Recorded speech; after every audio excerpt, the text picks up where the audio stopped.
All right, we have the history of the Jews from the destruction of Jerusalem to the present time. This book was published in 1818. What I'm going to show you, because I know a lot of you got questions about the so-called white man that calls himself Jewish. Does this book, published in 1818, discuss them? Let's see. I'm going over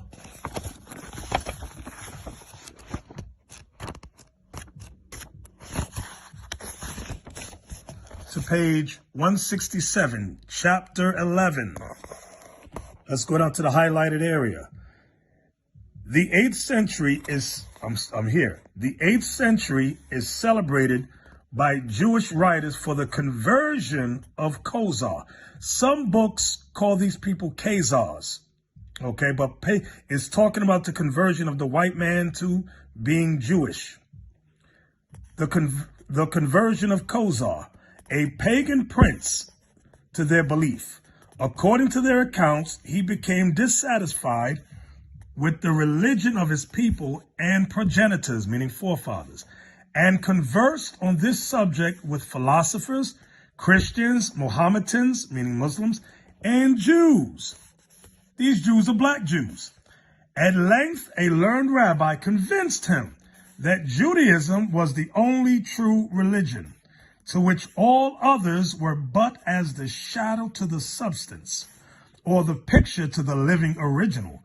Khazar, therefore, abjured his former tenets, and after he was initiated in the belief and ceremonies of the Jews, employed himself in converting his subjects. Look at this. He sent for the most learned men of this nation from all countries to instruct his people. And from that time, the original Jews were held in high estimation. So this book is giving you the history of the white man converting to becoming a Jew. Now continue watching, pay close attention. All right, this is The Jews, a Study of Race and Environment by Maurice Fishberg. This was published in 1911. Notice page 64. All right. It says, these fair-haired Jews created a problem for anthropologists.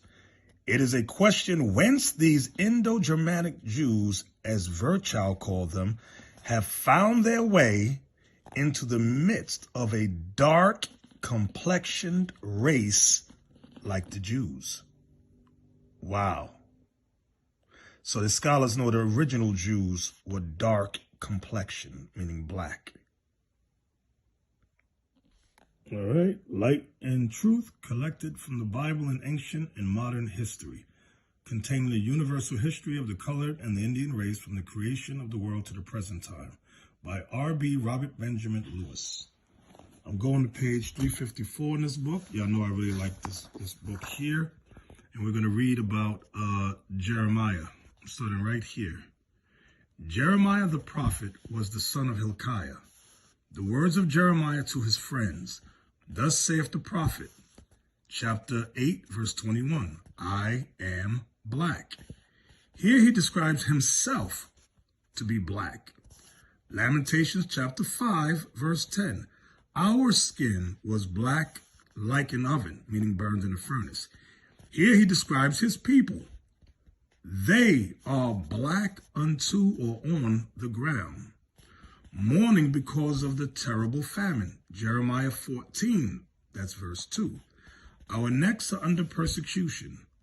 We labor and have no rest.